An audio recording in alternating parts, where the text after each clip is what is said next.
And we are live. Following the recent Hamas attacks that were reported this past weekend in Israel to kill and abduct people, apparently, a supposed surprise attack, right? Despite there being reporting, even according to the Times of Israel, that an Egyptian intelligence official said that Jerusalem had ignored repeated warnings that the Gaza-based terror group was planning something big. Okay. Well, I personally couldn't see any motive for the state of Israel letting Hamas commit any sort of violence in Israel. I mean, what would that even be for? And it's not just as if, because the state of Israel is heavily defended and surveilled that, this could have been prevented. But, anyway, Israel's Prime Minister Netanyahu called Muslims the N-word, Nazis, as he blamed one for the Holocaust. And now, there's growing support for war with Iran and the genocide of Palestinians. Crazy coincidence. Let's get into the show.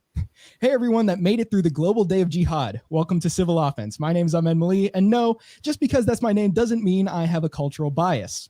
My cultural bias comes from racist memes. And today we are talking about the conflict between Israel and Palestine, if you couldn't tell already.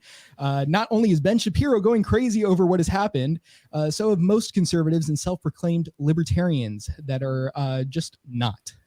But fortunately, I've assembled the Avengers so that we can address this chaos.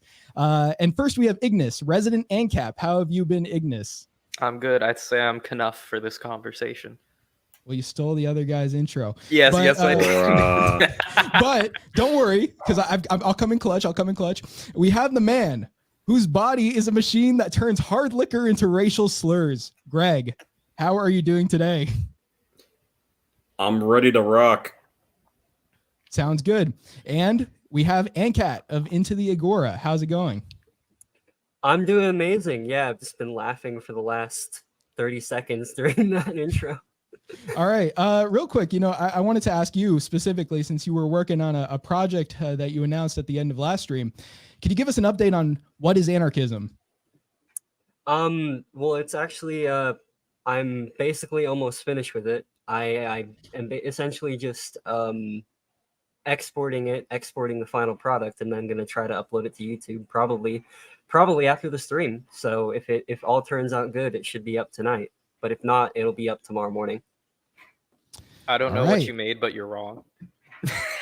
Thanks, guys. It's looking like I'm having some camera issues over here. Hold on a second. It's a shame because I have a special guest on. His name is he's actually the prime minister of a country. Oh wow! Oh my god! I don't know if you're familiar with him, but hold on. I can hear him putting something on. I'm fucking scared. We got Net and we got Yoo-hoo. Net and Yoo-hoo. What's up, Net and Yoo-hoo? Fucking Christ. I think we should bomb all the Muslims now because Ben Shapiro told us to. It's a good thing. Yeah. You're like, I wonder if this stream's gonna get nuked. I didn't know you sounded like that, Net and Yoo-hoo. Yeah, this is the last time you're gonna see me.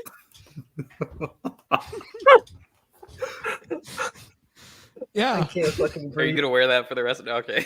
No. I can't Let's fucking breathe with right now. here. Just like I Is can't that a fucking genuine breathe. Balenciaga mask? Yes. No. It's Balenciaga. This was like $10 or something for two. Not even. It was like $6. But let's see. The Fox says, "I'm rubbing my hands so hard over here, you'd think I was causing global warming." Waiting on video. Yeah, thank you. Let's see. Sue, what's up? What am I watching? Beauty at hand. This is probably the best first 4 minutes of a stream I've had so far. Yeah, probably. Let's see. XAK new Twitter been pretty lit last few days. Actually, we're going to talk about the madness on there from conservatives and again self-proclaimed libertarians that aren't actually that. Let's see. Memes been flowing like water to wine, and it's because we're talking about the Holy Land. Obviously, I mean, where else would you get this kind of stuff? Let's see. The Fox. You'd think Jesus has come again, and he will come again and again this stream. Okay. So You're on a fucking roll, dude. Holy shit. What'd you say, Ignis? Are you sure he's not going to be empty before the end? Oh no, he's got plenty. He's got plenty. Okay. Plenty to give. So first of all, we need to go over our boy Net and Yoo-hoo, who, again, like he's got some madness going on to him. But this was actually a clip I saw on Sunday, and this was something that Greg shared with me. And hold on, we were about to get it in, but this is where he blames the Muslims for the H word. Hitler didn't want to exterminate the Jews at the time. He wanted to expel the Jews. And Haj Amin al-Husseini went to Hitler and said, if you expel them, they'll all come here. So what should I do with them? He asked. He said, burn them. So he's saying that our boy Hitler didn't actually want to do it. He didn't want to do it, but he was told by a Muslim man that was the case, and so that means that Muslims are the new N-words. Do we have to say H-ler? Is that a thing? Nazis. I don't know, but I'm trying to play it a little safe after that streak right there. But what do you think of this, Greg? Since you were the one that shared it with me. Well, I mean, it's kind of self-explanatory. I don't know if there's any historical precedent behind that whatsoever. I'm assuming no, because I don't even know how Hitler would, Hitler, my bad, would go about like talking to a random Arab in 1930s Germany, unless he decided to make like a Hajj over to Mecca or something, which I don't see happening. But I mean, is this kind of the new form of like war propaganda? Is you make the enemy look so horrible that it doesn't really matter if they did it, as long as the people are convinced that they did something or they are by nature horrible in some way or fashion, you can justify any kind of assault on them militarily. Yeah. We got Mr. Merchant saying Israel, someone who can't be grammarly correct about saying Israel. I know I had a bad stutter there. Palestine sounds like a German word for pal. Palestine. Whoa. I mean, for someone who's not in the know completely, it sounds okay. So like you've got Goldstein, Feinstein, Palestine, and Israel. So we're talking about like Jew on Jew violence or what? But Whoa. I wonder they call it Hamas, you know? Let's see. So I'm just saying, it's very confusing to those on the outside. Whoa. I ain't seen the Jews this mad since Adrian threw their ass out of Jerusalem. Okay, we're definitely getting into some deep stuff here. Okay, That's so a niche reference. yeah. So I'm actually going to talk about one of the main lies going on right now, because we found out, shortly after this being spread around, that the 40 babies thing, for those that aren't familiar, they said Hamas, when they went in to Israel, actually removed the craniums of these 40 babies. But physically the thing is, the craniums. Apparently this is not the truth. So I actually have another video that Greg provided us with, but it's actually from Ryan Dawson, who actually explains why this is not the case. So we'll actually take a look at this as well. 3 lies currently being told about Palestine. Number 1, 40 babies were beheaded. This is completely false. No evidence has been provided for this. The claim comes from this journalist during a walk and talk. She makes the claim saying, I see in the distance more bodies being covered. Babies. Their heads cut off. Later in a tweet, however, she admits that she did not see bodies, but heard a soldier talking about it. Number 2, people were raped. Also false. There is no evidence of this whatsoever. Number 3, 250 people were killed at a concert. False. The only videos we have seen are people running away from the concert. There isn't a single video or photo suggesting that 250 people were killed at a concert, or that a mass shooting took place. What we do have, however, are interviews of Israelis claiming that Palestinian resistance fighters were actually kind to them, merciful to them. So why are they lying? It's called atrocity propaganda. They lie about atrocities in order to incite emotions, hatred, and violence. Why? Because they are the ones planning to commit atrocities themselves. To do this, they need to convince you that Palestinians are barbaric animals that rape, torture, and behead babies. This is a war of information. Follow for more and help us fight. All right. War of information, almost like an information war. Someone should make a news network. That'll live. Yeah, so this was a point I saw Ancat bringing up after he shared it in his server. He was basically saying, right, that we don't know for sure exactly what's going on in every case, so it's probably not good to just latch onto the medium narrative when those guys are they known to tell the truth much? I don't know. And by that I mean the media, because I'm asking who is they? They is the media. That's who it is. Sure, they lied about WMDs in Iraq. They lied about the Hunter Biden laptop. They lied about like the Russia collusion case and everything like that. And they lied about every single like instance of CIA involvement across the world. But they wouldn't lie about this. This is happening right next door. We've got the internet now. People can like validate things and whatnot. So it's just like, why would they even have a reason to lie about any of this? So Yeah, I mean, it's not like you can fake pictures with using AI technology or anything. no. No, Wait, never can you happens. do that now? That's crazy. Wait a minute. Maybe you can't. I mean, wouldn't it be crazy if, like, I don't know, the leader of the country that you were, not planning to invade, but the leader of the country planning to invade Palestine, fake some photos? That would be crazy, wouldn't it? Yeah. But in regards to like the music festival, I think it's like to say that there's no evidence of them dying, I think would be and therefore it's false is like a bit too far. I think any like claim about like any factual reality on the ground you can't really make with too much certainty. And like because there's footage of allegedly like Hamas like gunning down people who were coming down a road and stuff like that Ben Shapiro showed on his show. People coming up to a gate before Hamas like guns them down to enter the gate, stuff like that. And then like them setting fire to houses, all stuff that he showed on his show. The validity or like veracity of those claims specifically, like these videos are specifically from this instance, I don't know. We'll just have to see in like a few years when the actual documents come out and stuff like that. Yeah, I mean, and like, to be fair, you can't just because like you don't have information of it happening at the time doesn't mean it won't be validated later on. Yeah. But like the point is, there is like a sense of exaggerating things beforehand or even before without it happening to make things seem like worse than they actually are. Doesn't mean that they won't happen necessarily, but that they could be exaggerated. Right.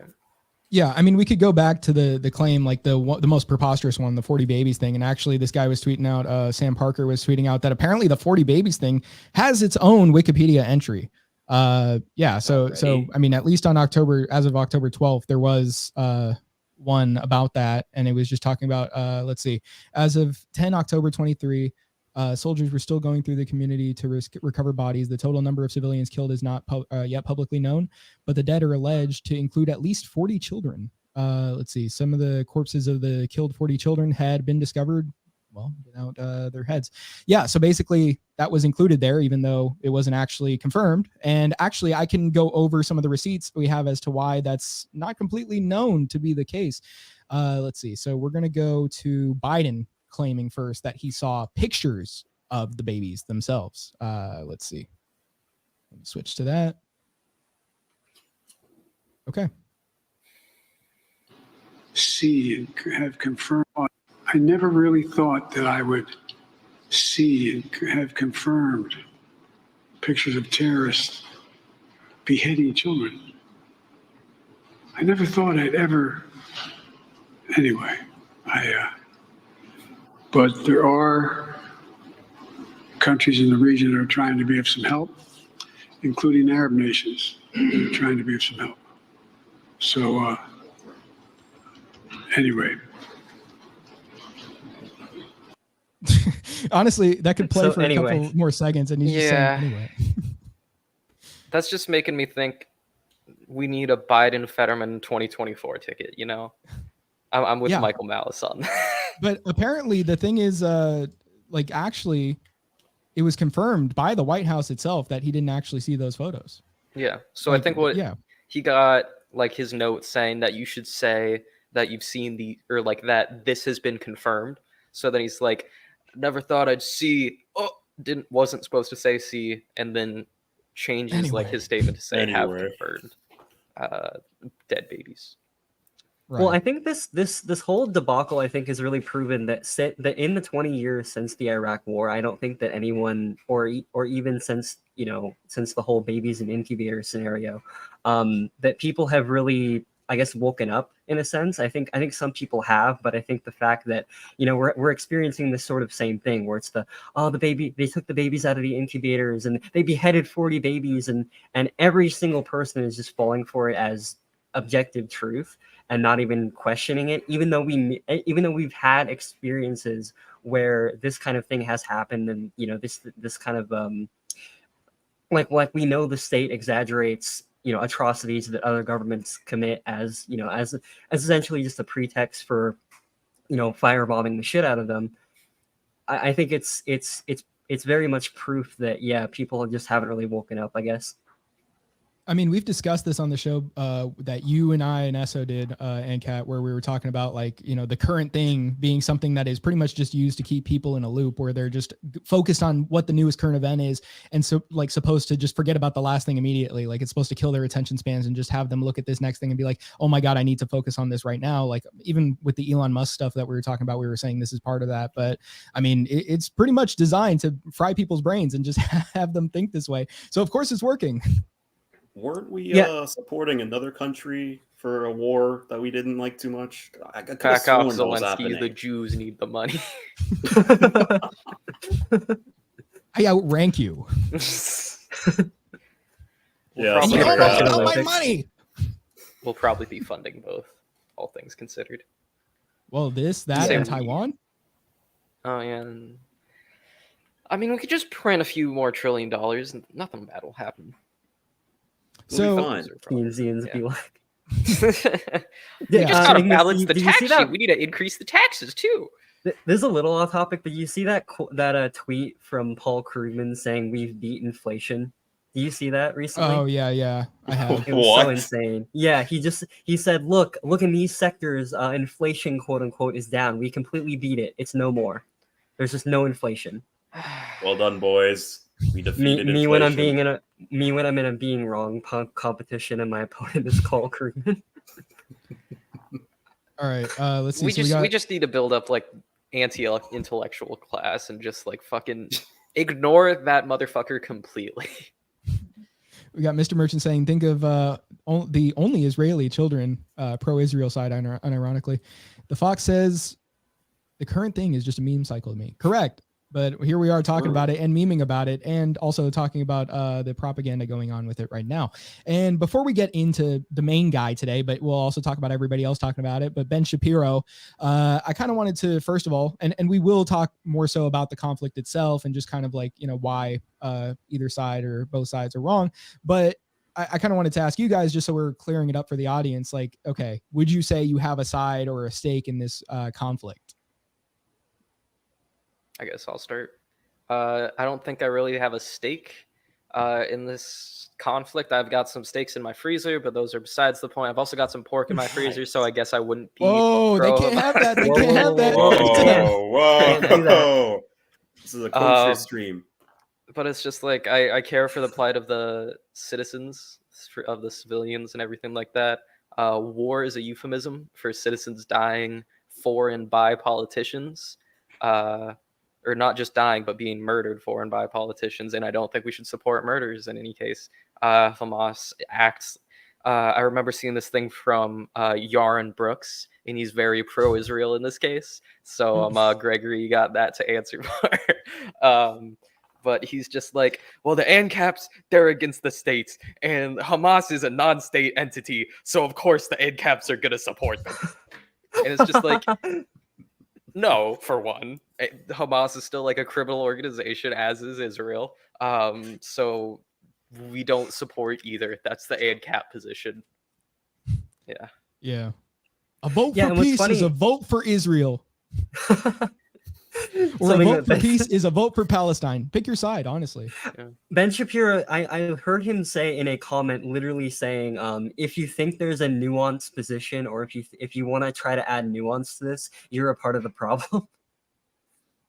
Yeah, I mean, my thought on this is like, it's just kind of like the whole thing, in elections, where it's like a vote for the third party or no vote at all is just a vote for Trump or a vote for Biden. Like, it's kind of on that same wave level of thinking. And I mean, of course, because it's politicized. Yeah. Yeah, and just sort of the springboard off what Ignis said here, because I can't really agree more.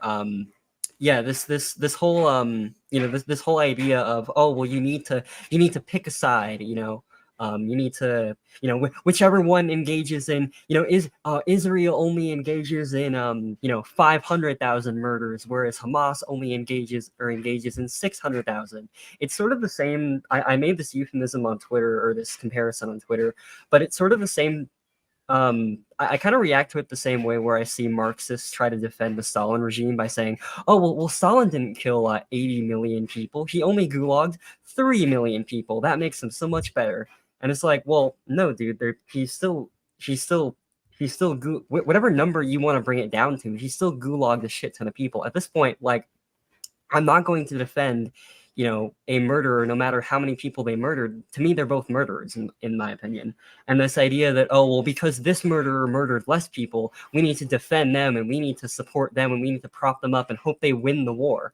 Which, again, like we, like in the Ignis talked about earlier, is that war essentially is a euphemism for killing civilians, because that's what war as a concept engaged by the state inherently is.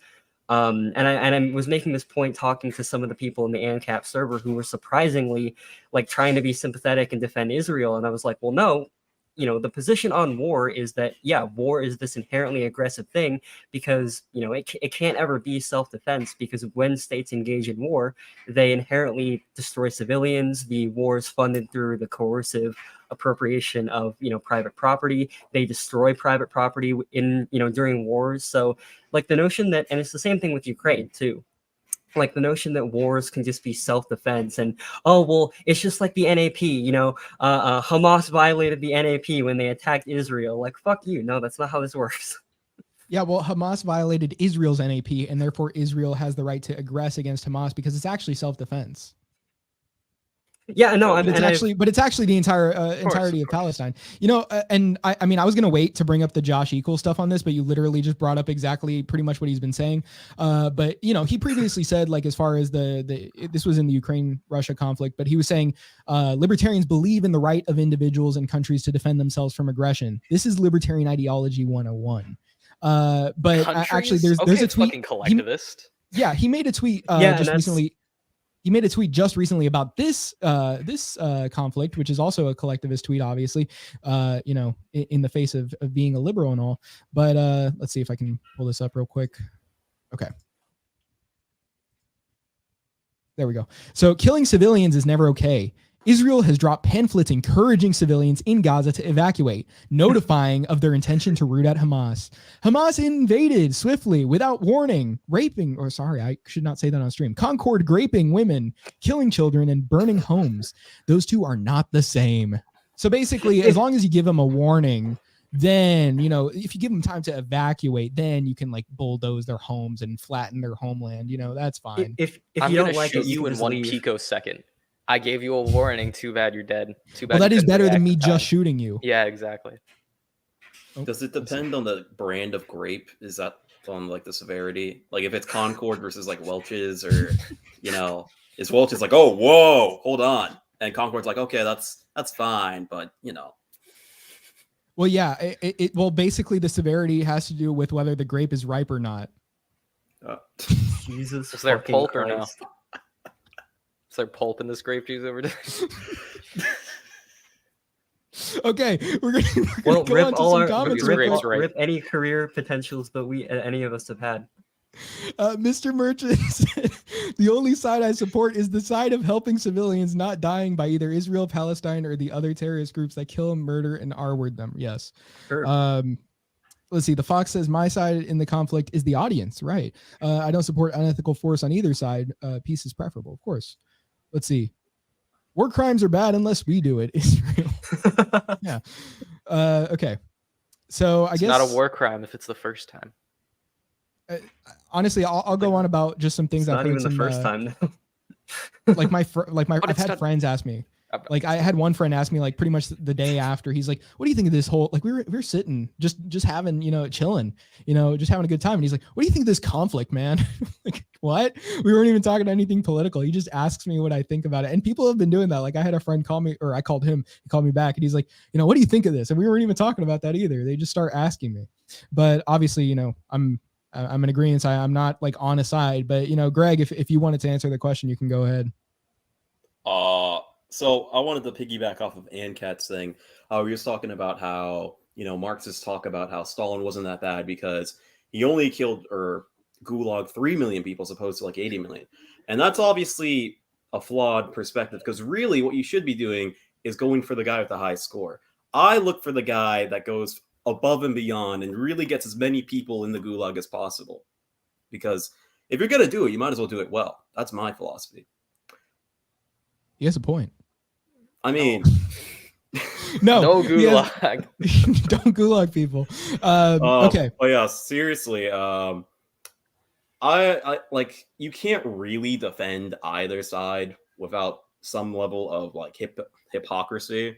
Yeah. But mainly the issue is people are kind of just all going to one side, like, oh well, look, they clearly invaded, and there wasn't anything that maybe could have like started this invasion for some reason or whatever. And then they're like, well, obviously, I mean, look at all these dead babies that I haven't seen. This obviously means that the Israelis are in the right and they should, absolutely annihilate them and turn their sand places into the glass, right? You need some nuance here. That's all, really. Yeah.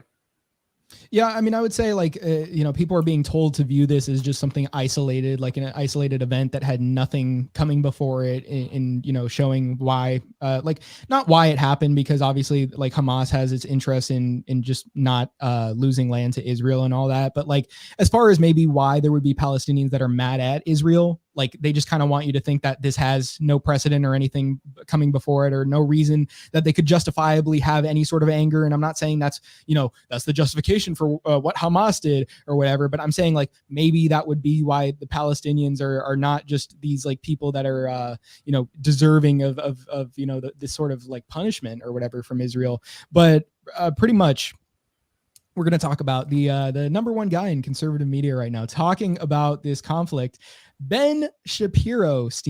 Okay. On his recent podcast this week, he's been like going off about this thing. He's been mad. He's been infuriated. He's just been going off the rails, honestly, depending on how much you watched of it. But pretty much he directly said that this conflict, is like Hamas, entering Israel and doing what they did is basically just the hatred of Jews. That's it. There's nothing else behind it. There's no sort of material interest that Hamas has that maybe is separate from those of the Palestinians. And there's, maybe nothing else, just as far as, again, like what we were just talking about with things that may have happened before. No, it's literally just because they hate Jews. That's it. To Ben Shapiro. It's the second H word. Yeah. He did. He said this was the worst day for the Jews since the Holocaust, actually. And I'll just say it because might as well, just to not get lost in translation here. But yeah, no, on his stream, episode 1824, The Face of Absolute Evil, he did say this was the second one, or pretty much. He didn't say it's the second one. He said this is the worst day for them since that day. What else do you get from that? I don't know.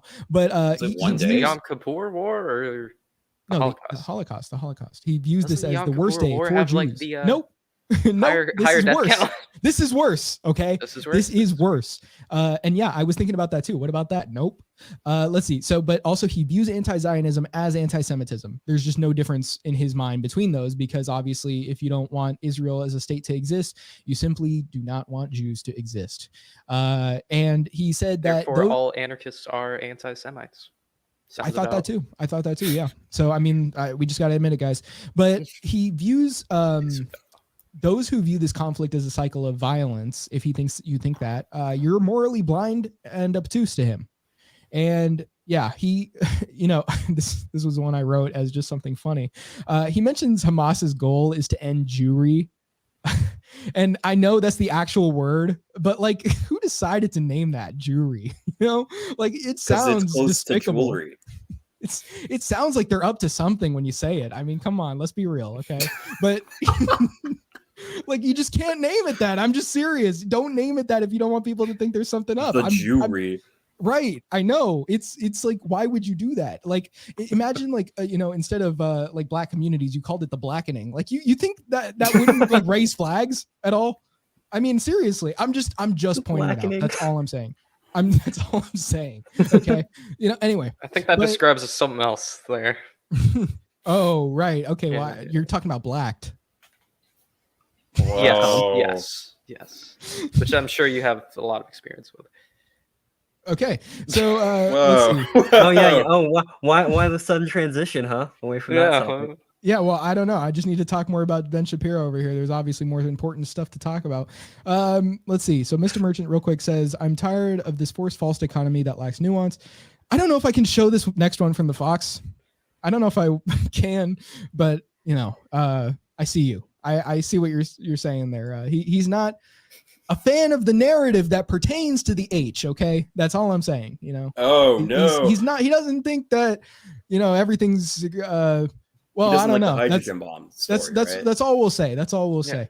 But anyways, Ben Shapiro on his stream, I think one of the most important things to point out, other than he repeated the idea that Israel does not occupy the Gaza Strip, which is like true now, but it's not as if the open air prison stuff is just complete bullshit or anything, Ben. But anyway, the main claim from that show that I wanted to point out was that, and I mentioned this to Ignis before the stream. I think Greg was there too. Yeah. He said that, like Ben said on his show, because Hamas attacked and because Israel, has to defend itself, he claims that every ounce of blood is on Hamas, including when they hide behind civilians.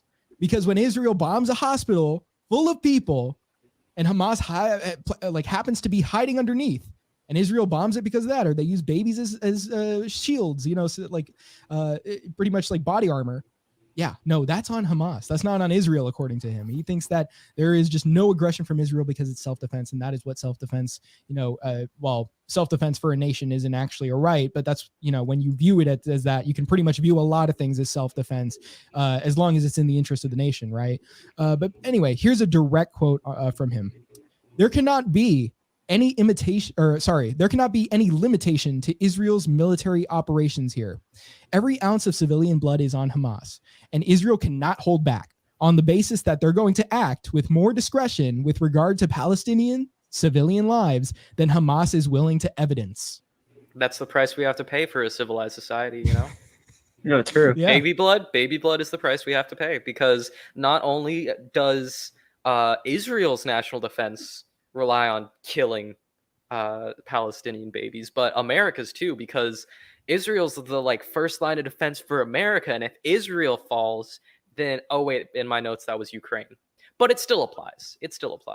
Israel and Ukraine, they're both the front line of defense for America in the moment that either not both, either fall, America is next, and we're gonna all speak Russian or Arabic.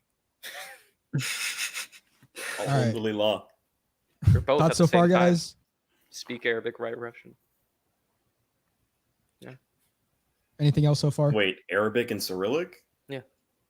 That's kind of dope. Because I am about to play, and actually, not even just what I just read. This is more important from Ben Shapiro. This is probably, and this just came out. I think. Let me see when it came out. This was tweeted out today, and I think it might be from a show today based on how people are talking about it on Twitter right now. But this is probably, I don't know if you guys have seen this just because of how recent it's been talked about, probably the most important thing that we need to be paying attention to that Ben Shapiro is talking about right now. So the real risk for Israel in not finishing off Hamas right now is that this is taken as a sign of weakness, as it certainly would be, by Hezbollah. Hezbollah is a far more dangerous terrorist group than Hamas. Hamas is a dangerous terrorist group. They just proved it by killing 1,300 Jews. Hezbollah currently has over 100,000 highly sophisticated rockets aimed directly at the north of Israel. Estimates suggest that were Hezbollah to fire all of those rockets, we wouldn't be talking about 1,300 dead Jews. You would be talking about somewhere between 20 and 30,000 dead Jews, day one. If Hezbollah gets in, Israel will have no choice but to unleash the Air Force. If they unleash the Air Force, they're not going to be worried at that point about civilian casualties at all. They're simply going to have to eviscerate the entire south of Lebanon and topple the regime in Lebanon that supports Hezbollah. If that happens, Iran undoubtedly gets in, and so does Syria. If that happens, and Israel is now faced with a full war in the north, combined with a war in the south, because they will not have defeated Hamas, that's the predicate. If Israel is forced to the wall, the possibility of nuclear exchange is extremely high. That is why it is very important that the United States provide the material aid to Israel. Yeah, so it can get to nuclear war, guys. Yeah, it can get to nuclear war. There was a lot of ifs there, but in the tree of paths that can be taken. I think a lot of the politicians are looking to take the one that goes down that road or something like that. Yeah. So, I mean, Ben was saying that that's why it's important that the United States fund Israel, folks, the United States fund Israel. He's really getting desperate here. Like, he's really trying to make this seem like it's super escalated already. And he's trying to make you think of like worst case scenario for anything to try and get you to support these efforts, that Israel is doing, and like to support the United States in supporting Israel. If that's what happens, if that's what the United States deems necessary, then you should support it as well. You shouldn't do anything about it. You shouldn't rebel against that or anything like that. You shouldn't be mad about it. Nothing. You should just understand that this is important to the interests of your country. And that's pretty much what he's trying to do here. I think this was a point I thought about this morning. When you think that like pretty much the interests of your country are the basis for what should and should not be done, like basically people think, okay, well, I'm America first and I want, what's best for America. And I want to have the policy that's America first as well. Well, basically all somebody needs to do is come in and tell you, hey, well, this actually is America first because it's in America's interest to secure this. And then pretty much you have to agree at that point because you're like, oh, well, actually it is in America's interest to do this sort of thing. So therefore, okay, I guess it is what's America first and it is what I care about. So, I mean, like the people that are trying to hide from this, or I guess trying to justify not supporting this by saying like, okay, well, I'm actually like in favor of my country first, are still falling into the political trap of what's happening here.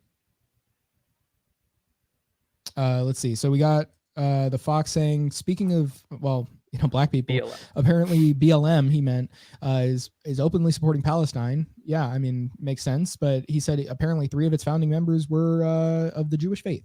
So that's what he's saying here. Let's see. What was Ben's position on Ukraine being sent military and financial aid? That's actually a good question. Do you guys know? I have no idea. I forget if he was. That would be really funny if he opposed it. Like, oh, this war is so unjustified. But when it's the Jews, you gotta get it.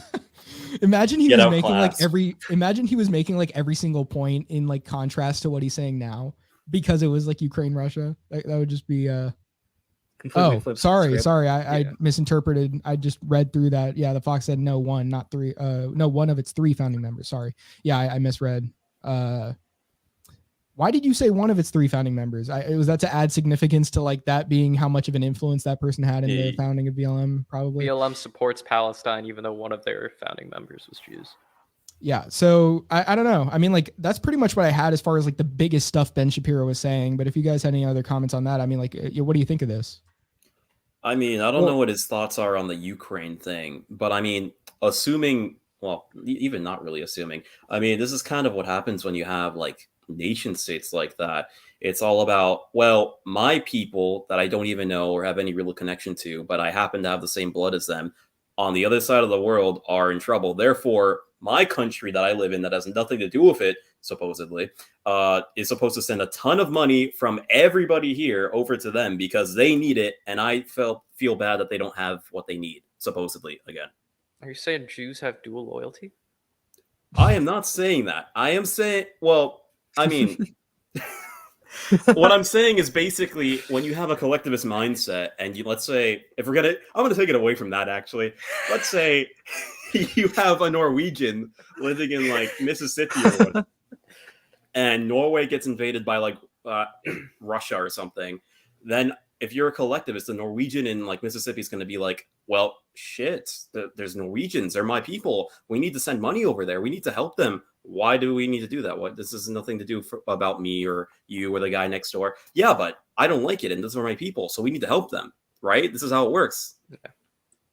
Yeah. Like if you had a Republican candidate who was Indian and wanted to be the one that opened up trade relations between like U.S. and America and India, it's just like, no, I'm just kidding. Vivek Ramaswamy. Do we know the status of his toilets? Hello, tech support. How may I help you? Does he have toilets, or does he like Does he sing the song of his people outside? Yeah, did you see the bathroom at all at Rev? I can't say that I did. I did not either. That is crazy coincidence, crazy. So yeah, I mean, going off of what Greg was saying, Yeah, even like perceiving the land, like if you are somebody that lives in Israel, sort of like, or somebody that like has moved there, like as your peoples, or even Ben in the case where he's living here, but he like views it as his peoples, or viewing an ethnic group or ancestry as like your people, quote unquote. Yeah, is just a collectivist thing in the first place. It's a collectivist way to think. There's not much rationality to it. It's just more so like a blind loyalty to your heritage, and therefore it's like it's causing people to support some pretty awful things, but yeah. And also, Ignis, something that you were talking about before this, or I guess we could get into like sort of, since we're just talking about Ben Shapiro and this is sort of his basis for thinking this, we could talk about the religious claims to the land, how like, what kind of property norm that's based on, and how it's just not correct. And then also, yeah, we were talking about like basically the Islamic faith and what that has to do with perhaps why Hamas would view this as like a justifiable thing to do even in their own minds. Mm-hmm. So the whole basis for the property claim is basically divine right, which is just like God said this land is ours, and there becomes a contradiction in that when you have supposedly the same God but different doctrines saying we exclusively have this right over this land, and they're going to be fighting this war for the rest of time if they keep believing these things. Or if new people keep believing these things. But the true origination of like property rights would be homesteading. It is libertarian natural law. That's a lot to look into. It's a bit to explain, but specifically, if you're the first to acquire or the first to implement a good as a means, then you aren't engaging in like conflict over it. There's no contradiction in the use of it. Whereas if you're a second comer, if someone's already homesteaded something and used it as a means, and you're the second person to come along, and you're like, oh, you grab that stick so you can stoke your fire. Well, I want to scratch my back with it, so I'm going to take it from you. Then there's a contradiction in means over that stick. The second comer is the one to initiate that. So they don't have a right to it. The first person has a right to it. That first person has a right to win that conflict. And they're the owner. That's what that means.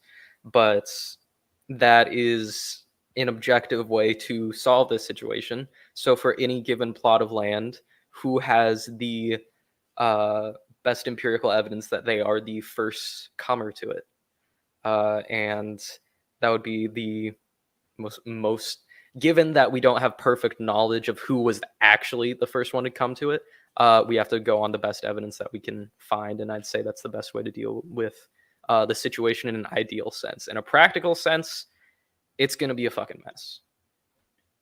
Yeah. And then Greg, you were talking about, well, I guess he's muted right now. I don't know if that's just because you're chilling there. Okay. Yeah. Okay. So you were talking about how like chips. Or some yeah, pork well, rinds, no, he doesn't pork eat rinds. chips. Pork Yeah, he eats rinds, pork sorry, rinds. yeah. There we go.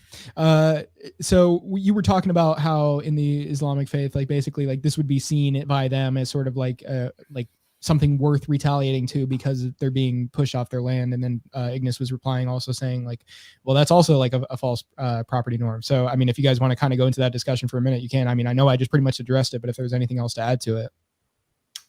I mean, it comes back to like the idea of the way I've heard it described to me back before I knew anything about the issue was it's kind of a like thing of like musical chairs, sort of, where, you're playing some musical chairs. You got a nice chair here and you're sitting there and you're like, well, this is kind of boring. Let me see what other kind of chairs are there. You leave and then somebody else is like, oh, wow, there's this chair that's completely unattended. Let me sit here. And then you come back like a long time after, like, let's say an hour or so for the sake of the analogy. And you're like, hey, that's my chair. Get up and leave. And he's like, well, I didn't see you sitting in this chair. This is my chair. And he's like, no, get out of my chair or I will kill you and your children or whatever. So it's a mess. And I mean, if you really want to get into all the details of it, it's much more messy than that when you think about it. Because, I mean, not to say that, like, your ethnic ties matter when it comes to a land grab, but even if you assume that, most people that are, like, Israeli citizens, they're, like, European descent. So if you're going to go down the road of, like, ethnic claims to land, I mean, they weren't there. They just kind of showed up in the 40s. So, well, it's your people, and it obviously transfers through the mother. So as long as they have the heritage, right, my book said that I belong to this land, so therefore I need it. Exactly. Right. Was that not simple? I thought we understood this. Yeah, that's my bad. I completely forgot about that part. Even if it means, removing people that have been there, just get them out, move, leave. But what I do want to say is, what you would describe as the person who came around second to the chair and then sat in it, them keeping their claim to the property would be an instance of like squatters' rights, quote unquote. I say it in quotes because squatters' rights aren't rights.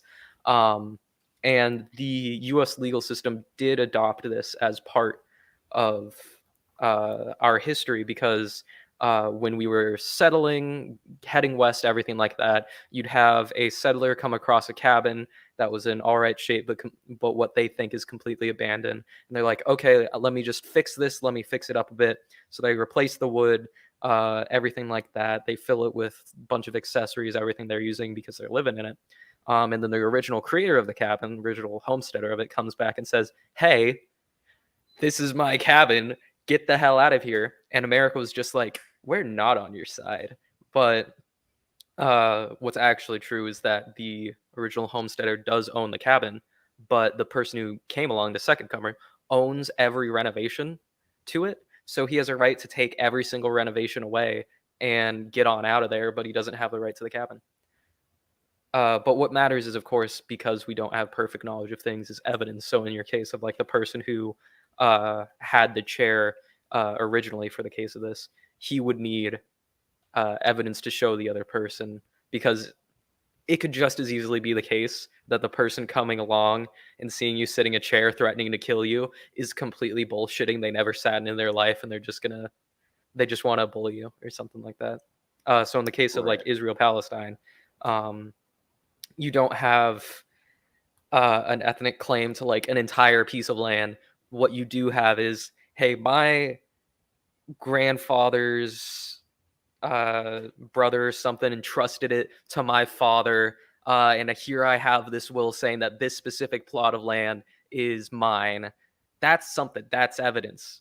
It could be forged, everything like that. That's just a matter of like standards of evidence and everything.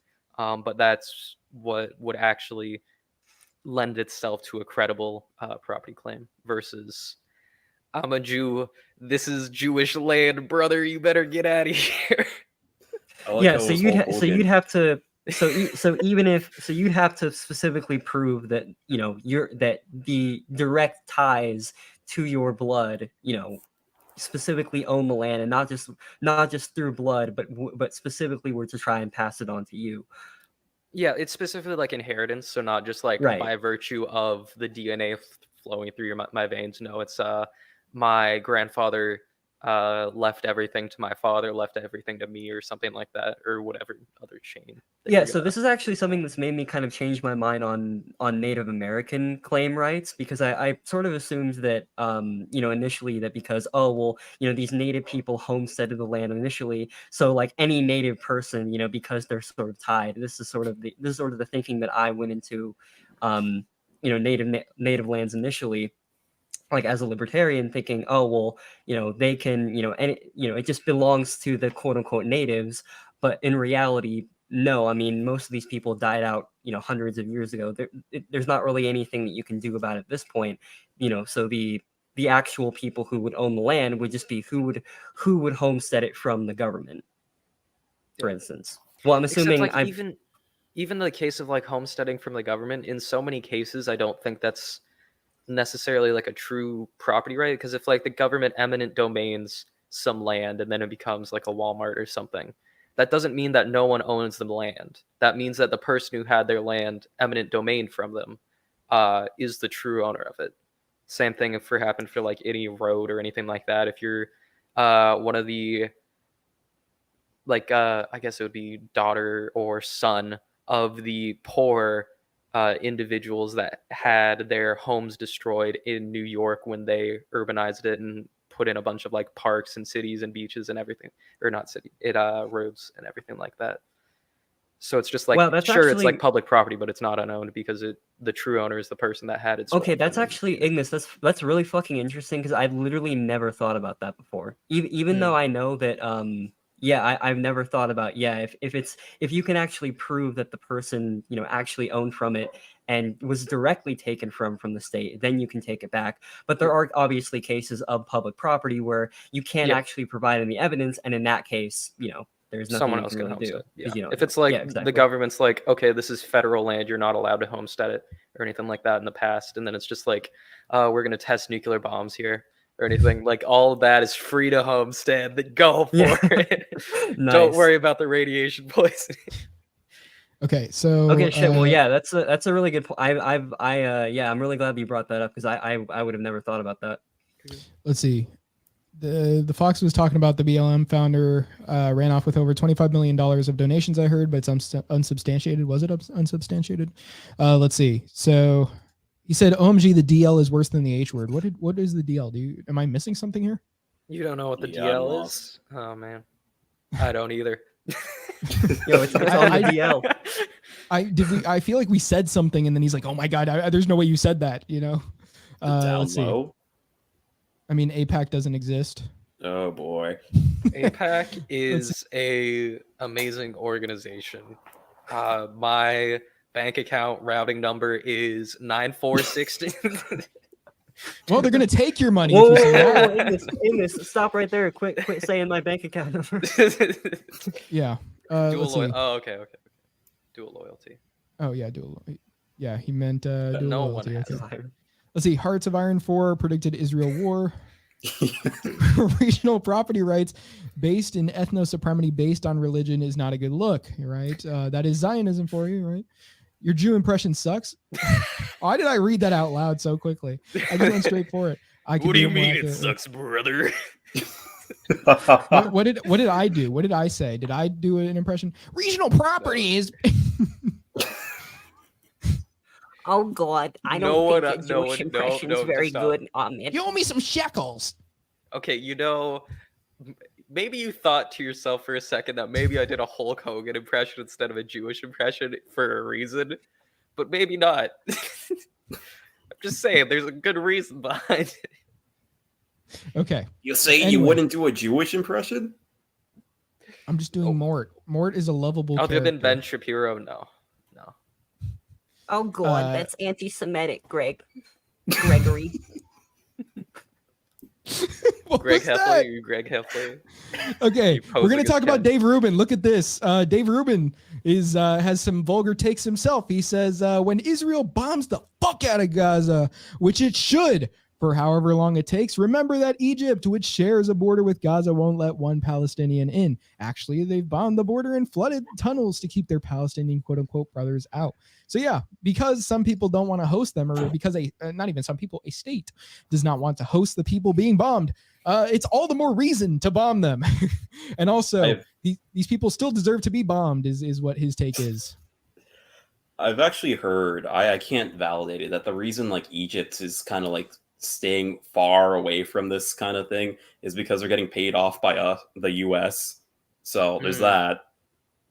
I'd imagine if they like accepted Palestinians, then Israel would say, "You're harboring Hamas," and you're harboring terrorists. Yeah, and then there you got a casus belli. Yeah. Hey, so it's like, Palestinians, leave before we bomb. Actually, we know that you're not supposed to leave before we bomb, because if you do, then we'll claim the other state is harboring you. And also, you're not allowed to leave in the first place. But we'll leave you a warning so you can leave. Yeah. You can move to your previously bombed building. We're bombing this one now. It's a game of musical chairs. That's actually true. They're inviting them to move to the side so that they can bomb the house, and then they can move back. Right. That's exactly what they're saying there. The rubble is very nice this time of year. It's got a nice color to it. Are we really going to see this go through Thanksgiving? That is not the Thanksgiving spirit for Israel to be doing this to Hamas. Okay. Let's see. We have Glenn Beck. He's interviewing Dave Rubin. We're just continued on Dave Rubin because he has another take that I'd like to share with you guys real quick before we start reacting to just Dave Rubin in general because of how he is. But yeah, so apparently Rubin report tells Glenn Beck why he believes this latest attack on Israel and Jewish people is the attempted second H-cost, period. To directly address the way you started this program, This is what is the attempted second Holocaust, period. What side would Hitler be on right now? What side would the Nazis be on right now? What would Nazis be doing if they had the choice, if they had the ability to do it? How about raping women next to their dead husbands? How about stealing girls and bringing them back to be, Glenn, I have seen things.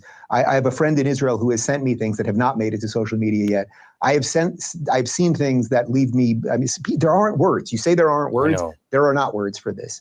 And this is medieval barbary. And we can either decide as a Western world that we will stand up against it or not. Because for anyone, and by the way, Glenn, you and I are both very libertarian in a lot of ways. And that means that we do care about America's borders first, and we care about America first, and we want a budget that makes sense and a foreign policy that makes sense. But if you think for 1 second that if they take out the 8 million pesky Jews who live in the state that's the size of New Jersey, if they kill all of them, and Hitler, right, there's not one Jew living in Gaza, by the way. They don't want anything to do with Gaza. They disengaged from Gaza in 2005. There's a Gazan border with Egypt. Egypt is blowing apart the border because they don't want their Palestinian quote unquote brothers. All of this being said, if you think that if they wipe out all the Jews, that somehow this will end the problem, then you just have to look what's going on in Dearborn, Michigan. You just have to look at the rallies that are happening. What a retard. If there's one thing that libertarians care about, it's borders. Yeah, it's America first. Thing. It is country borders. Yeah. Yeah, you and I, Glenn, we are libertarians. We care about the borders. We hate Mexicans. We're libertarians, but Ben Shapiro, I'm the most free market capitalist in the world. But you know. But if the Nazis were around today, if Hitler was around today, I think he would be supporting Ukraine. Everybody knows, the Canadian Parliament knows that the Nazis were pro-Ukraine. Yo, that is Are we gonna go into this? That's I'm just true. gonna touch my a big toe into it, and then I'll look back out of it. But what would the Nazis be in regards to this? I mean, they were just pro-Aryan, only Aryans can make states, so they would be against the Palestinians and Israel. They would be like, oh yes, let me do my fucking Russian accent. Oh yes, Hans. Let's wait for the Jews and Muslims to kill themselves. I should not have been saying that with a smile on my face. I'm dead. Okay, I'm canceled. I'm gonna get jihaded. So let's see. That's Nomi says lol, fake and gay. True, Dave Rubin is gay. Yes. Let's see. I cannot click off this chat for some reason. I cannot. I don't know why. It's not letting me click off the chat. It's stuck here. It must be so true that it's stuck here. Are you having technical impotence? Yeah. So true that it's stuck there. Let's see. Zero state solution. Based? Actually, yes, that is based. Hold on. Let's see. We got Mr. Merchant saying it's okay it's okay, people of the Gaza Strip. By Israel bombing your homes, it can become a boom for your economy. Keynes, if he was still alive today. Broken what the Windows bro? economics. Well, hold on. What? No, that's Ancat. Ancat was the one hanging out with Esso in person. Esso, yeah, no. What is this? I do not have a pair of programmer socks on right now. This is not true. This is slander. They're called programmer socks. Bro, is Ancat alive? No, he's dead. He's dead. No, I'm fine. Gaza. He got jihaded? Actually, he's too busy playing with his cat ears. He got jihaded. He got jihaded. Yo, they're too soft. Well, if you guys don't have anything to say about our boy Dave Rubin, because he is kind of lame, we are going to move on to our favorite Canadian. Okay. Our favorite Canadian, if you can guess who it is. Trudeau? I'll give you. Wait. Is it Crowder? Give him hell, Netanyahu. Enough is enough from Jordan Peterson. Yep, he wants them to do that. Just keep doing it. But actually, oops, there's a tweet. There was a tweet from him that I can't find anymore. I actually try to find it, but it's gone. And it's a banger. Think you're a Joshua shill, personally. He deleted it. Hold on. If anybody can find the tweet, I will actually give you money because I don't know where it went. Jordan Peterson? Yes. Oh, no, I found it. Hold on, somebody screenshotted it. Thank you to the Muslim Daily. That's who you want to be thanking. The idiot anonymous troll demons presume they are insulting me with the sobriquet Jordan Peterson. The fact these cowardly basement-dwelling narcissistic toddlers presume that's an insult says far more about them than I ever could. Up yours, woke moralists. We'll see who cancels who. That was an amazing JP impression. Holy shit. That was pretty good. As soon as I saw that tweet, I actually started reading it out loud like that to myself because I was like, I have to say this on stream. That's the belly of the beast, bucko. Peterson. Yeah, there it is. Yep. And I don't know. So yeah, Jordan Peterson got trolled because he said, hey, Netanyahu, bomb those Palestinians. And then somebody said, Jordan Peterson, because of who he's supporting. And then he got upset about it because he's saying the idiot anonymous troll demons are doing this to him because he loves hating. He loves hating anonymity. And because he wants Netanyahu. I think he needs Netanyahu to do it. I think he needs to get off Twitter. I think he sees Twitter as too much of an interpersonal communication, and that might just be like the mindset that he's coming at it with. And that is not a healthy mindset to be interacting with the internet. It was pretty Kermity. His voice is Kermity. That's what we do with the thing. It's a very really blurred line between Kermit and Peterson, but it's there. Yeah. I love the animations of like Kermit with the Jordan Peterson voice. Wait, but you think he cried, Greg, when he heard the Jordan Peterson? He definitely cried. You know, he said he was talking about how somebody called him rabbi once, and he said he started crying.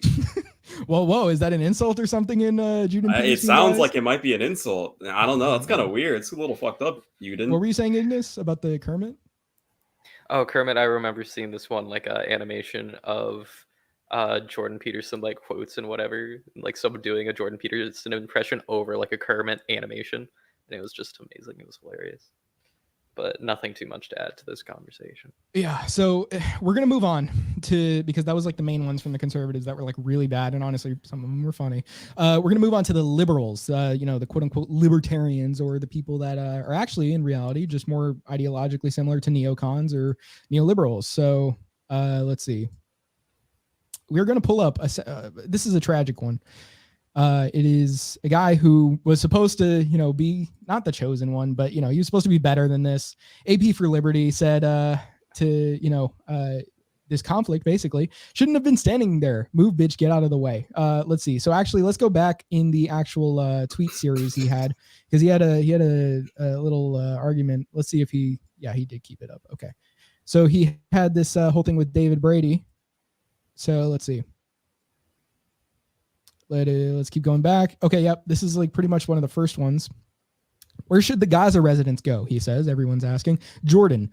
And then somebody asks him, how does this mean that the government can arbitrarily cancel the private property of those in Gaza? In Gaza?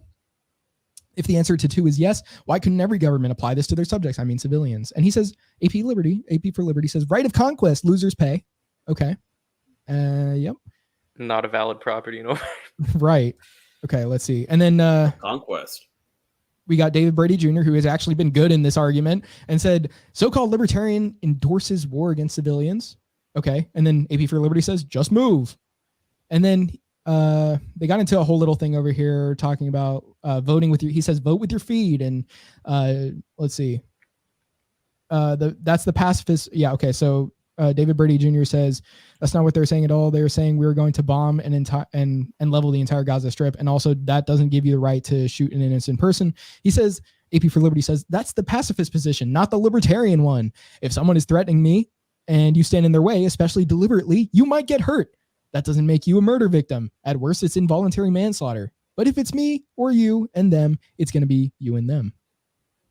Does that mean if there's like an axe murderer just going around killing people randomly, and I happen to be standing at like a 7-Eleven and he decides to destroy my body, that he's not a murderer?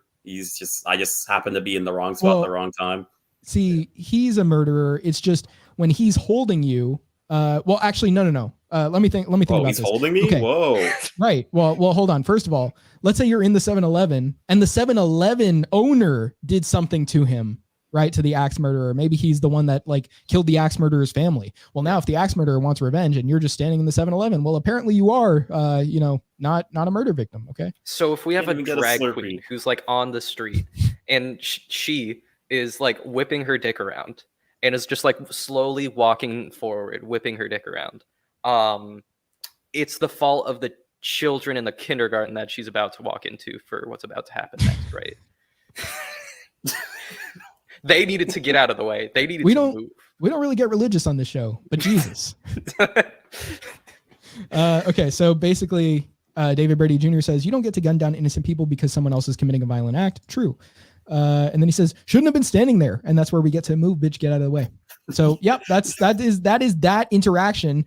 Austin Peterson, you are on the vulgar libertarian list now, and we might as well start that on the Civil Offense stream as well as in the Discord chat, because we already have one in the Discord chat. But yeah, he is like truly enshrined in this fucking list compared to most people. That reminds me, every time you said move, bitch, it reminds me of that one meme of like the guy, like a kid like looking for food or whatever. He's like, move, bitch, get the fuck out of the way. I think I remember something like a meme like that, but I forget most of the details. I don't know. Is he also a Peter Stein? Is there like a Peter Stein lineage going on now? He is a Peter Stein, actually. Yeah, so the Fox even comments Peter Stein.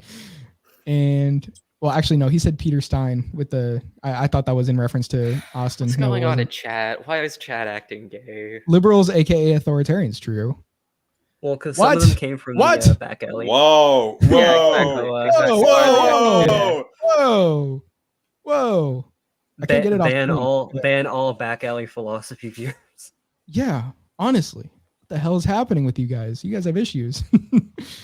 Just quit being gay. Be normal. What the hell? Oh my god! Oh my god! Who invited this? Oh my god, okay. bro! Oh my god, bro! Who invited this thing? Whoa! Okay, so we're getting real close. We are. Okay, so yeah, I guess some other main points to be made right now are just like. As we've been talking about, like those who are politicized, and that includes conservatives, are basically thinking this way because they view states and societies as synonymous. So they view the state of Israel attacking civilians as retaliation. And as we've been talking about with self-defense, states don't have a right to self-defense. That is fake and gay, actually. Yeah. Well, I want to ask Greg. I don't know who Ignis is replying to there, but yeah, it is gay. To the destroy my body senpai thing. What the hell? Greg, as the objectivist here, you're in support of like a similarly like minarchist state, yes or no? I've been exposed. How do you haven't answered the question though? Oh, so okay, does a minarchist state have a right to defend itself? You're assuming that it's, like an ideal version of a minarchist state? Sure. Right. I mean, like minarchism, like what one considers minarchism is subjective to one, I would say. Yeah, I mean, and this is evidenced also by the fact that like the term minarchism itself was coined by Sam Konkin, basically just to make fun of like liberals. That's literally what he coined the term to make fun of people like that. Yeah, it's funny.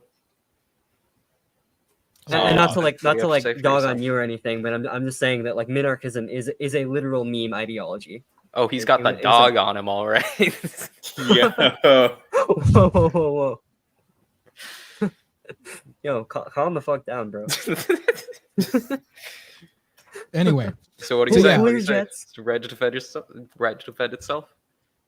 Yes. Assuming it's a logical society, which no country counts as that right now. Are you considering the Jews illogical, Gregory? Whoa. I'm just saying. He's saying Israel is the home of Ben Shapiro. See, he considers it his home too. Ben Shapiro's homeland. Now we're just having casual conversation in the chat. Fox is like, I ate too much chicken pasta. I need to lay down. Stop eating grains. I was gonna say, going back on the, I don't know if you had anything more on that. I didn't mean to like cut you off or whatever. All right. I was going to say the other thing about it's specifically the conservatives in America that are very pro like Israel, because I mean there's been decades worth of pushing it into every single like conservative what do you call it, like campaign that Israel is our friend. Israel is a beacon of democracy. Why would we not support Israel? And I mean, there's actually, I mean, Fox brought it up. I don't know how deep you guys want to go on this, but I mean, AIPAC, the Israeli lobby, I mean, they even put it on their website that 98% of their candidates win their elections. So I mean, clearly they have some leverage on what the narrative is, especially in a conservative point of view. Are you saying the Jews control society? I'm saying it's very hard to be a gun-loving Christian in the United States and also not like Israel.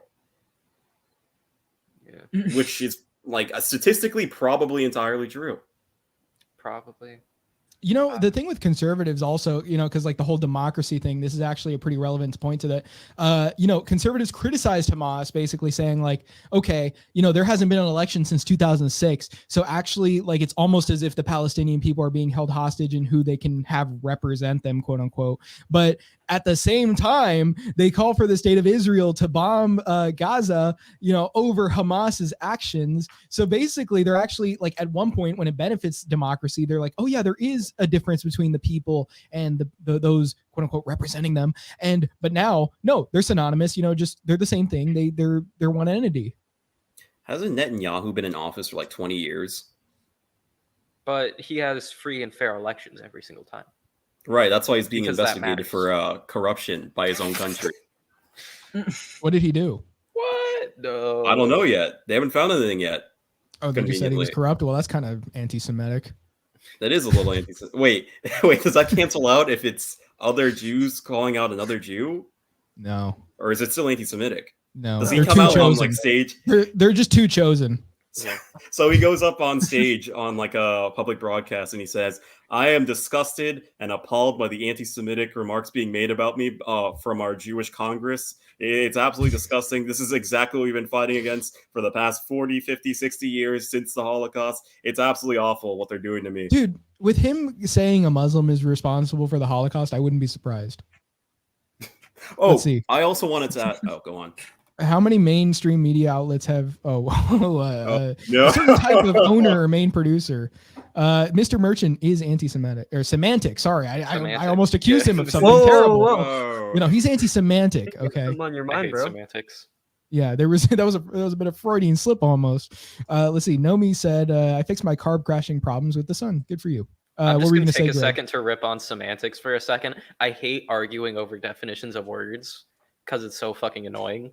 Just like agree on a definition and then move on from there to talk about the idea. The people who are too tied down to like definitions of words are the most annoying people in the world. It's the same people, and I kind of admittedly used to sort of be harped on this category, but yeah, it's the same people who get like in a shitting competition over what does capitalism really mean. Like just take the person, you know, have the person explain what they mean and then have a conversation with them. I don't really care. Again, as long as I know what you actually mean. Those like videos of like Jordan Peterson where he's like live or whatever on somebody's show, and I think it was like a Sam Harris show or whatever. Sam Harris was like, "Oh, are you a religious person?" And he was like, "Well, that really depends on what you mean by religious. I mean, what can we say about religion? I don't really know. Do you know what it is to be religious?" Like he just completely dodges the question like a Matrix scene. I you can't expect me to have all the answers, okay? There was I think he said that verbatim. There was one debate that Jordan Peterson had with one of the four horsemen of atheism, Matt Dillahunty, a while back. And I watched it when it came out. And in that time, I was like, I'm mostly siding towards Matt on this, just because Jordan Peterson is just like not addressing the questions at all. He's like not dealing with it at all. But then after like I watched it more recently, and I'm just like, I understand where Jordan Peterson's coming from, but he's doing a bad job of communicating and bringing everybody else to the same like level where he's at. And I think that's his major issue. Because like, what does one mean by believe and God? There's questions to be had there because he's like, oh, God is just the thing that's top of your value hierarchy. So you're going to have a God no matter what. And it's just like, there's truth to that, but then there's the language that everybody uses normally, and there's a disconnect there that he just doesn't really get into. He just like gets going on his own train of thought, so that's a problem with him. But yeah. Okay, Greg, you were going to say something earlier?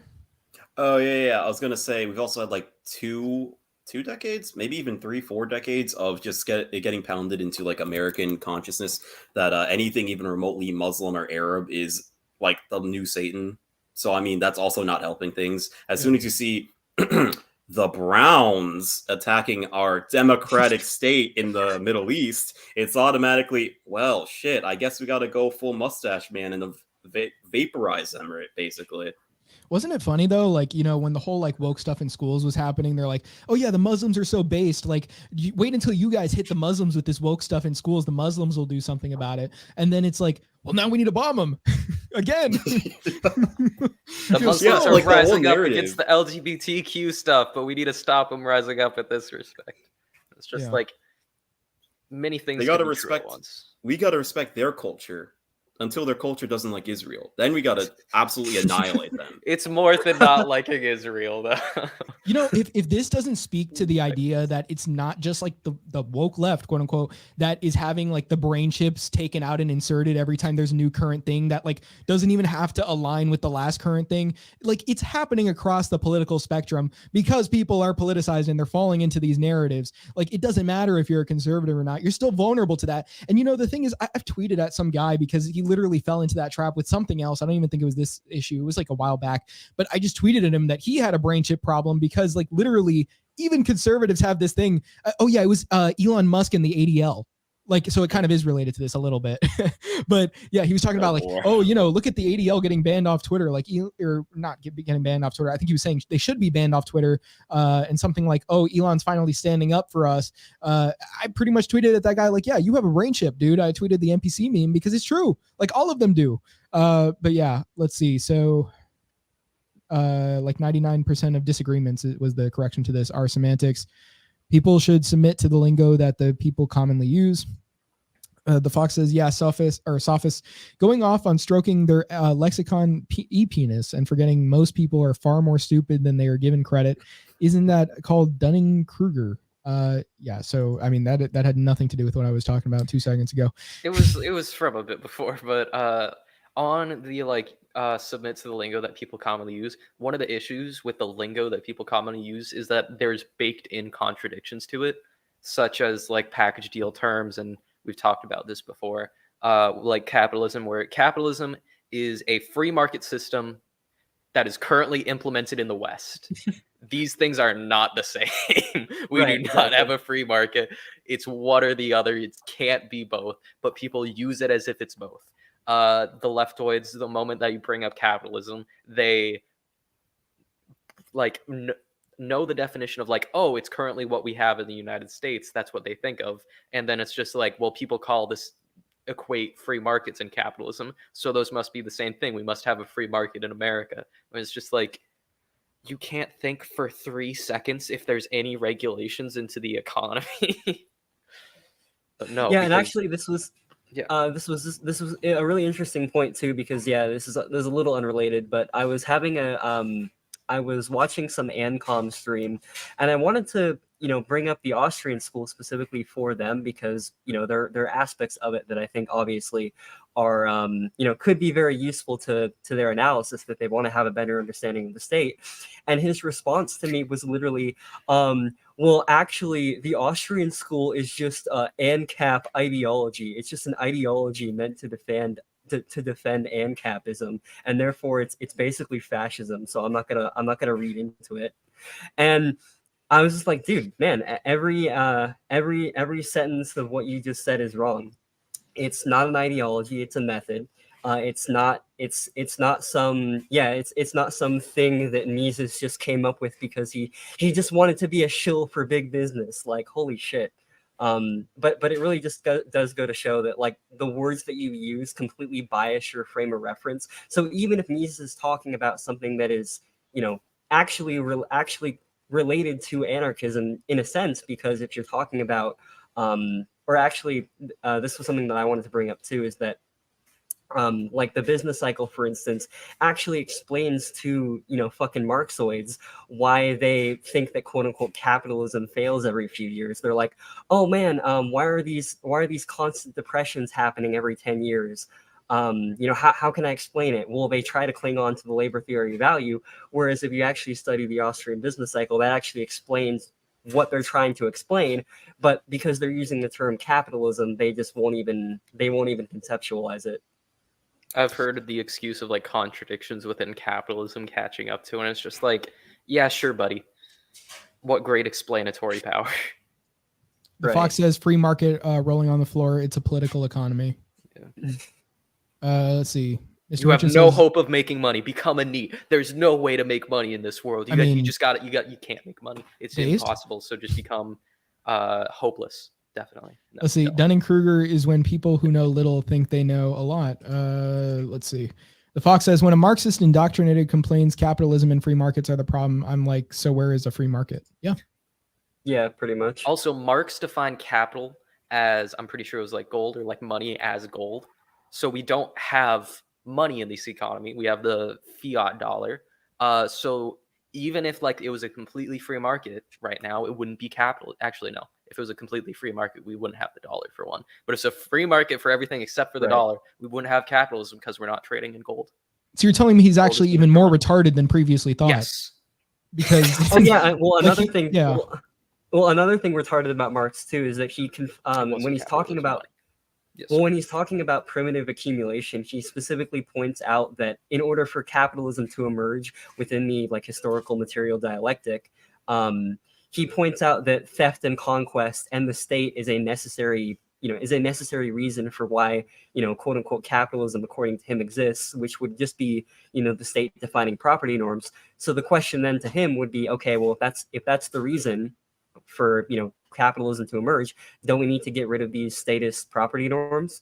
But no, he just decided to, we just need to use the state to take the bad property norms from the rich people and give it back to the poor people who actually, just another layer of retardation from him. I think that's just him not being clever enough to come up with a natural origin of property norms. Yeah. Basically. Well, it was basically a bastardization of Proudhon's, which he kind of ripped off. But yeah, he and that's why, like, I've talked about this, I think, on stream earlier, is that, yeah, basically Marxism was this, statist co-optation of a lot of the early libertarian movements during, like, the time of Proudhon and Bakunin. And that's why they fucking hated him so much. Yeah. He is German. But yeah, but a lot of people like Kurdish? He didn't reply. But yeah, the only thing I was going to say is that, yeah, a lot of people like to kind of rope them in as though people like Proudhon and Bakunin and Marx were sort of all in the same camp because they were, left wing, or they used the term socialist, when in reality their philosophies really couldn't have been further apart. So there's something I wanted to bring up as well, because Ignis sent this to us. This is a classic submission, actually, because it made me laugh when I saw it. The absolute retardation, as he put it, of trying to put the massacre in per capita numbers, and he mentioned this on stream, I believe. But AKA Judah Goy conversion ratios. And let's watch this video clip. Look, I'm just saying that's what it is. I mean, we're not going to say whether you said it or not, but I mean. 20 Israelis are killed or 20 hostages are captured. That's like 1,000 Americans. So if we get into 60 Israeli killed, we're looking at truly a 9/11 level event. And I think. Yeah, that's a truly 9/11 level event based on the ratio. Event, he says. That's like 2 9/11s. So, like, a dude getting murdered in Montana is like 50 people getting murdered in California. Like, are you serious right now? Just, like, think about these murders. And they were both for watching the news. Wait, what? Somebody say one thing at a time. I didn't think I'd need a calculator just to watch the news. You actually do. Come on. Yeah, come on. Yeah, my bad. What were you saying, Ancat? I was just gonna say, yeah, they're both brown. They both committed the acts and they're brown. Therefore, they're equivalent. Yeah, well, actually, we do need to base it on inner city shootings. What is the white to black conversion ratio there, right? Now, did you know 13, despite making up 13% of the population? He's gone. Let's see. When you brought up the calculator, there were so many jokes flown. I'm just like, I can't say any of these. Yeah, one of our people equals like a billion of your people. Let's see. That boy doesn't respect the Jewish life. No, you've made a compelling argument, but have you considered 1350? You got to update your numbers, man. There's new numbers that came out. Yeah, is it like 1352? Is it or something crazy like that? That was 1554. I thought it was 1452. 1492. There's another 14 date, but it's just 1488. Me handing in my essay on racism to my teacher and her reading it when it starts with despite. That was too long of a setup. I'm just gonna say I'm gonna criticize your comedy skills. Okay, so I'm sorry, I gotta work on that. This tweet I have. Didn't even get to the funny numbers. I have a zeet for you guys.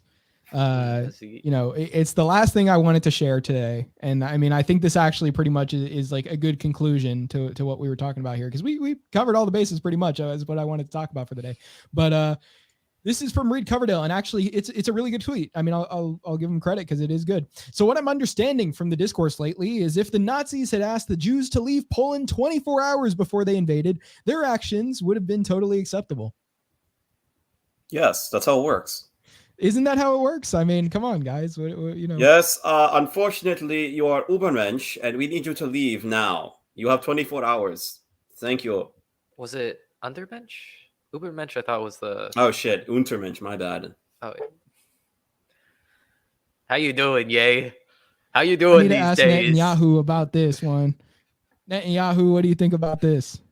I think it's pretty good that we asked the Jews to come out of what they were doing to come support Israel, and I think we need to blow up the Muslims, and the Polish suck. Why do you sound like RFK? Settle down. That is not what RFK sounds like. Oh shit. That is not what RFK sounds like. If you want an RFK, okay.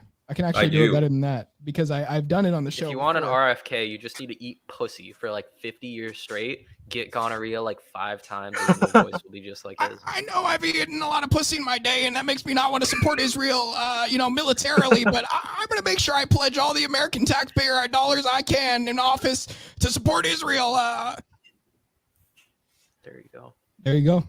There you go. Well, who's the candidate running for office that isn't in support of Israel? I'm guessing the Libertarian one, because the Libertarian national presidential candidate did announce, and it's not Dave Smith. Oh, you're asking who the Libertarian?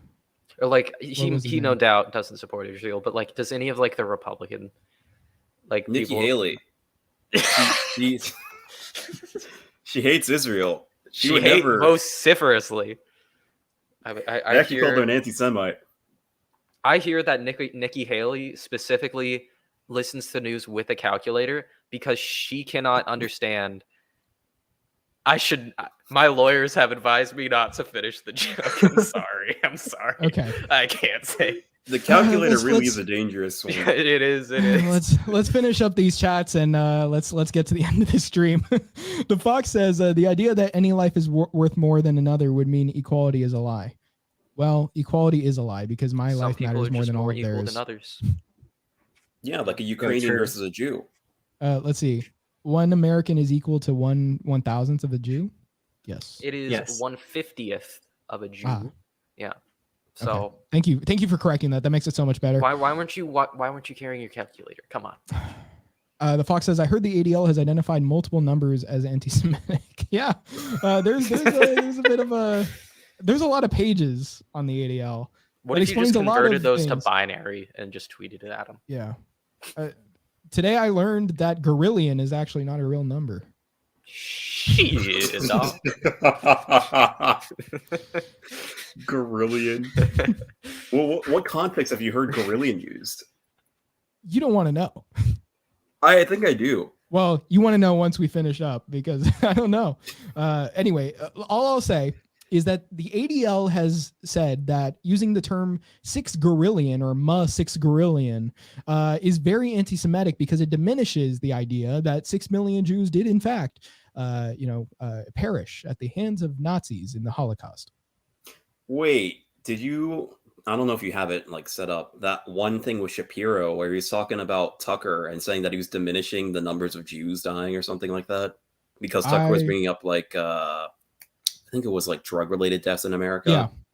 Yeah. Yeah. So what Tucker? I don't have the clip just ready, but I could pull it up if you wanted. But Tucker was talking. I think it was just to Vivek again. I don't know. Apparently he was talking to him, and then Ben reacted saying like, this is unbelievable. How could Tucker do this? Like, he's diminishing the number of Jews that died in this because he's saying that it's equal to the people that are dying of fentanyl, as if we can't chew our gum and walk at the same time, metaphorically speaking, folks. I mean, that's pretty much the clip, but you don't really need much more than that.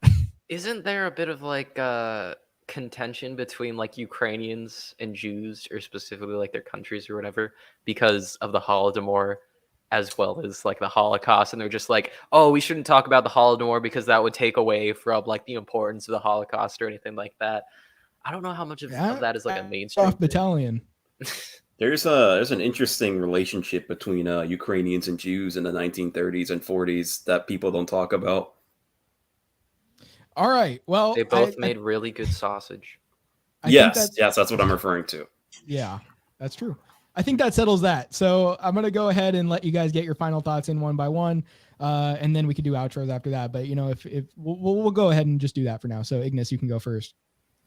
I don't even know where to start. I'd reiterate that war is a euphemism for murdering civilians by and for politicians. So don't support murderers. For those on the right, it's okay to love your nation and everything good about it, but hate your state. Nation doesn't have to like be specifically tied to your state. It's a concept which is a bit corrosive in and of itself, but there's good things to be proud of in the past, but mostly tied to the individual people, not to the state itself, because the state is a parasitic entity that is a criminal organization. So yeah. Do you have anything to shout out? Nothing yet. I'm thinking I'm gonna start working on some like media and stuff like that, but I hate editing so much. I fucking despise it. So I would never edit videos or produce videos or anything like that. Hey, why do you think I'm going live? Yeah, exactly. Hey, I make clips though. I make clips though. So there's that. Yeah, we'll go ahead and give it to Greg now, since we did it in that order for the intro. Greg, any final thoughts? Any final solutions for this conflict? Whoa, solutions. Yeah, just, I mean, like, they talk about two-state solution and all that, if you just have one that could end it for all so that we don't have to deal with all this war, like a final one. The final solution. Well, eat your fruits and red meat. It'll make you forget about a country that you really don't need to care about unless it's, getting into your tax dollars. Also, why wasn't I invited to the fucking diet podcast? Because I have an issue with the whole like have your fruit thing, where it's just like, sure, it doesn't have like the same gut inflammatory stuff as vegetables may have, but it's still gonna like break your keto. It's gonna break your fast. It's gonna give you like a fuck ton of insulin and carbs. In my defense, I did ask for him to bring you on. Yeah. Okay. I forgot the first time around, and then it was like half an hour before the stream, and I'm like, maybe I could still invite him, but I don't know if he's gonna come on. So I was like, I'll just invite him next time. So we introduced it in the first one. Now we can have a stream with you and we can have a discussion about it. So yeah, actually that would be good for a Sunday stream. Probably not this weekend, but we'll figure it out. So we will do that in the near future. So look forward to that. We have the Fox real quick saying the reason they don't want to talk about the Holodomor is because most of the people in power were in fact Jewish Bolsheviks, aka genocide is bad only if someone else does it. Okay. Well, the Holodomor wasn't really a genocide. It's kind of hard. Like, so pronounce it like that. No. Holodomor. How do you pronounce it? She hollow my dome till I Holodomor. Whatever it's called, it's not a halo dome. Genocide, because with genocide you need intent. The intent of Stalin, as far as I've seen in all the sources that I've seen, was not to kill the Ukrainians. It was more to get rid of the farmer class, and it just happened to be mostly Ukrainians. Okay. But it still Anyway, sucks. Yeah. There's Anyway, a force wait. in that, I think. Uh, It's a contentious history because like there's not going to be documents of just like I want to kill Ukraine or stuff like Yeah, that. But I I've seen mean- stuff where like he wanted to break the Right. spirit of like Ukrainian nationalists or whatever to bring them into the Soviet Republic, as well as just like, hey, if you kept any amount of grain or like if you weren't actively starving, they knew you were like hoarding grain, hoarding. Actually, yeah, So then they yeah, kill I you. do recall that. Yeah. I always just want to say that, as a great man once said, Mr. Sun Tzu, all warfare is based. So I'm looking forward to the next war. Isn't Yeah, that like a fight? cutoff quote or something like that? All warfare No, he is just said based that. on. There's no editing at all. Will you, No, you, Greg, you just said that. Greg, will you fight or will you dodge the draft? Oh shit. Draft. I'm not fighting for some Eastern Europeans. I mean Who the the hell do you think Marines this is? and Army, I think they did release their like first like only white person ad. So I think they're getting a little bit serious about recruitment numbers. True. I thought they were inclusive. What the hell? Yeah. Well, What, now didn't you they see really those need to last get few people army in. ads. We're getting drafted, boys. I've got This some one's like excuses Costa that I Rica. could play. And I would Based honestly Costa Rica? Costa Rica or Argentina. Saladino, rather, please like, host us. break a bone than die Okay. so that other people Greg, did you have either anything else to Ukrainian shout butt out? sex or What? Israeli. What? Whoa! Whoa! Who knows if they're gonna draft you for this? They might send you somewhere else afterwards. Because that was the thing previously. You're gonna die so that Ukrainians can have gay butt sex. Oh, right. Okay. Yeah. Anyway, well, it sounded like, it definitely sounded like you were going to engage in that if you had to. But anyway, Greg, you got anything else to Would shout get out? AIDS before joining the army. Yeah. Dude, you get like you don't have to join if you have AIDS. Is that a thing? I don't know. I mean, it's 'Cause, I really mean, our treatable one today, buddy guys. I said mean, you can make it AIDS not isn't- detectable anymore. Come on. Be a little progressive and just not fight in the army. Yeah, I don't really have anything yet. We'll see right. in the future, maybe. We will see. And we need him on for some more diet stuff because that was a good conversation. Make sure you check that out. Ancat, you're up. Final thoughts yeah, and well- anything you want to shout out. Yeah, well, basically the only thing that I wanted to sort of reiterate for everyone who's watching is that, yeah, war inherently as a concept engaged by states there is no circumstance where you can say that war is self-defense, because what war inherently is it destroys innocent civilians. It destroys and imprisons enemy soldiers. Prisons are inherently unjustified because, yeah, basically imprisoning enemy soldiers is effectively equivalent to you locking up someone in your basement for, stepping on your lawn. The state, when engaging in war, it funds the war effort through taxation. They also imprison civilians. So yeah, there really is no case where you can defend war in this situation, either on the side of Hamas or on the side of the Israeli government. And that's really all that we're trying to point out in this stream. I know a lot of people are probably going to comment like, "Oh, you're just simps for Hamas." Like, no, we're not. Yes. There's okay, maybe he is, but yeah, like in all Hey, they're seriousness, pretty you don't. cool. I mean, No. You're a simp for hummus, remember? Like, come on. Get with right, yeah, right. common confusion. Exactly. Yeah. Actually, no. But it's a anyway, Is it like a legume or something? Or like legumes or Legume. seeds. yeah. but yeah, just kind of final point is that, yeah, you don't need to take sides in this conflict, and nor should you, because essentially when you do, you end up just becoming an apologist for a state, regardless of whether you think that state is quote unquote better than another state. That's ultimately what you end up doing, and you get takes like, it leads you on the path towards statism. It leads you toward the path of, being Dave Rubin and identifying as a classical liberal, but then, advocating for firebombing Gaza. So I would just say don't go down that path, and you don't need to. It's a false dichotomy. If you want to be right about everything, learn about libertarianism. I think Ancat makes a great point about the not locking people in your basement, but that's when states do it, because as I mentioned in like civil offense back in like episode 6 or something, I do have a Yemeni kid in my basement.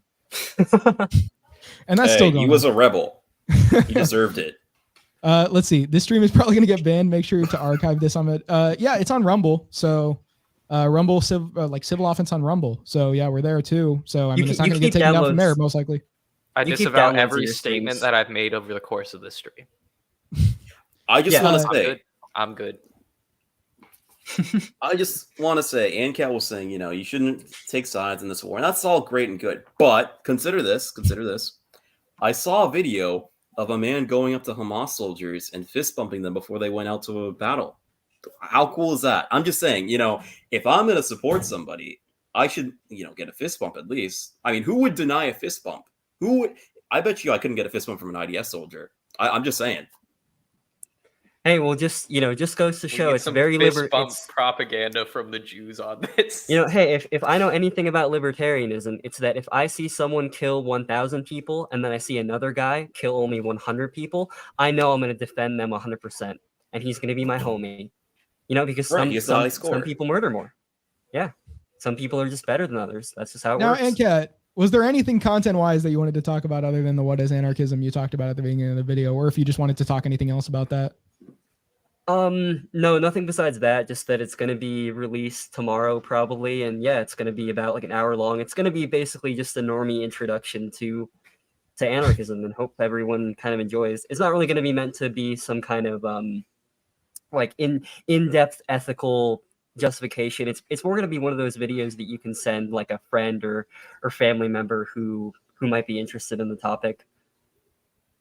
All right, sounds good. Well, you can find me obviously on Rumble as well as YouTube. But if you want to find this stream when it eventually does get taken down, you can find it on Rumble. Civil Offense on there. I do download the streams after I do them. So yes, if there's anything that goes wrong with it, I'll put it on BitChute as well if needed. If it really gets down to Rumble even wanting to take me down, you can find me on Civil Offense on social media. I don't think I did my little announcement stuff at the beginning of the video. So yeah, you could go to my website, ahmedmali.com, sign up for my email list, latest updates.